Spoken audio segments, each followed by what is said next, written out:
Right now on Denver 7 News at 4, the future of the Adams 14 School District is up in the air, now in the hands of the State Board of Education. We check in on where everything stands. Record high inflation can make saving money right now seem impossible, but we're breaking down a shopping strategy economists say can help.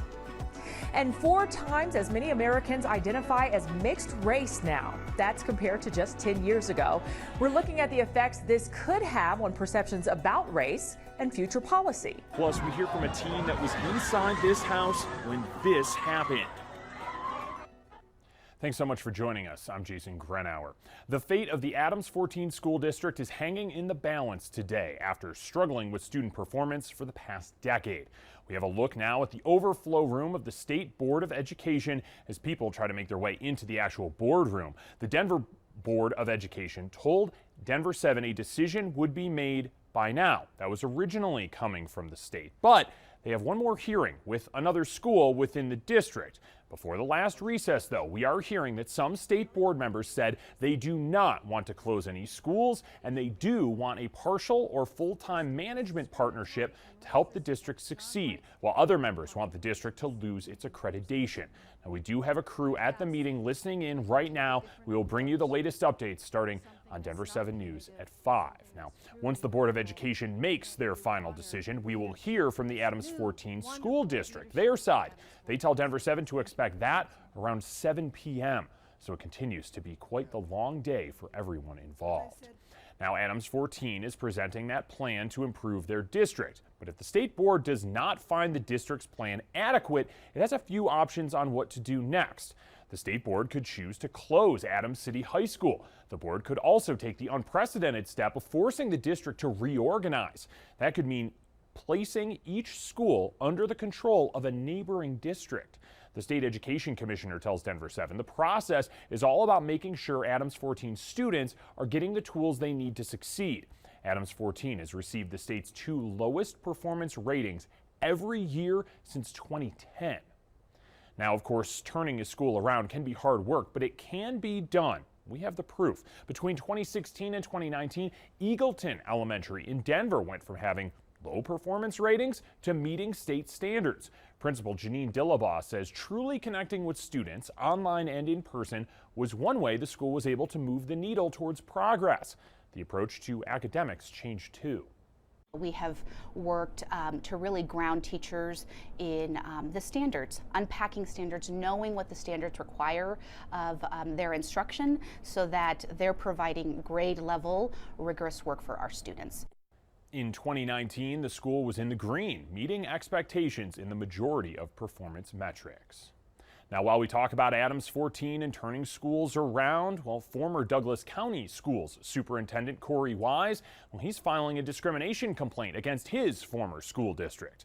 The complaint says Wise's firing violated the Colorado Anti-Discrimination Act, the Civil Rights Act of 1964, and the Americans with Disabilities Act. It also says Wise suffered emotional distress during his firing.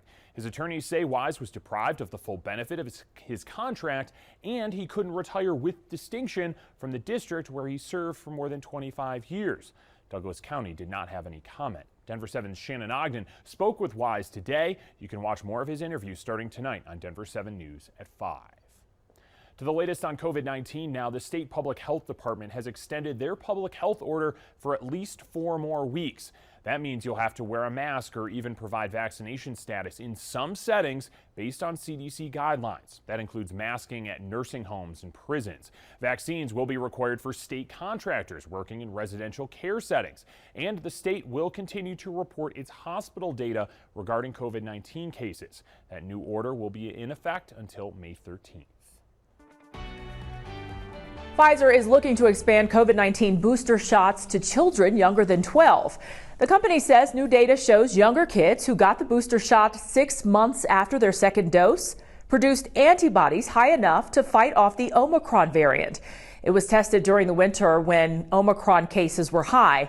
A booster shot is already recommended for everyone 12 and older. Pfizer plans to ask for FDA authorization soon.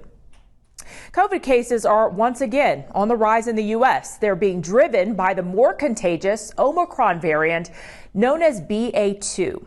Cases are up 8% across the country in the past 2 weeks, but they're trending higher in the Northeast. In Philadelphia, cases jumped by 50%, prompting the city to bring back its indoor mask mandate. It's the first major city to do that. Meanwhile, the federal mask mandate on public transportation, which was set to expire next week, has been extended another 2 weeks because of the uptick. As Maya Rodriguez reports, even as cases tick up, mask fatigue may be taking a toll.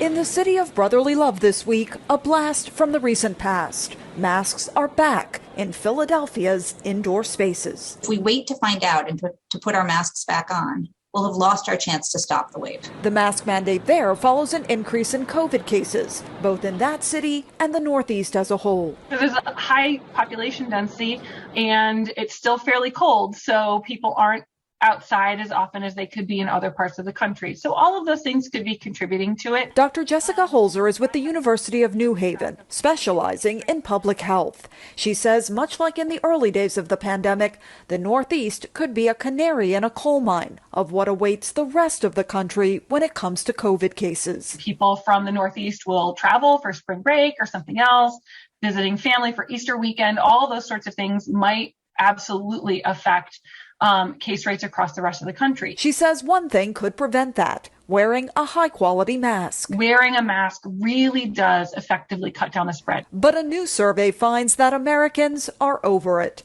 It shows most believe the pandemic is no longer a crisis. 75% call it a manageable problem, while 16% say it's no longer a problem at all. There's a baseline fatigue that we are dealing with for sure, but it's also worth recognizing that the more we focus on that fatigue, the more that fatigue presents itself to us. Dr. Holzer says that fatigue will also make it harder for public health officials to manage any future COVID surges. But I believe that high quality public health decision making will say that at a certain point, once case rates get high enough, once test positivity gets high enough, it's time to reinstate that mask policy for population well-being. Putting Americans' COVID exhaustion to the test.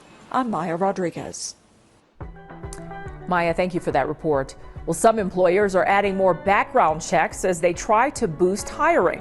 Why this is also causing concerns about the information being used unfairly. Also coming up, a rising name in the game of chess. What makes this Colorado teen's success more incredible are the obstacles he's overcome.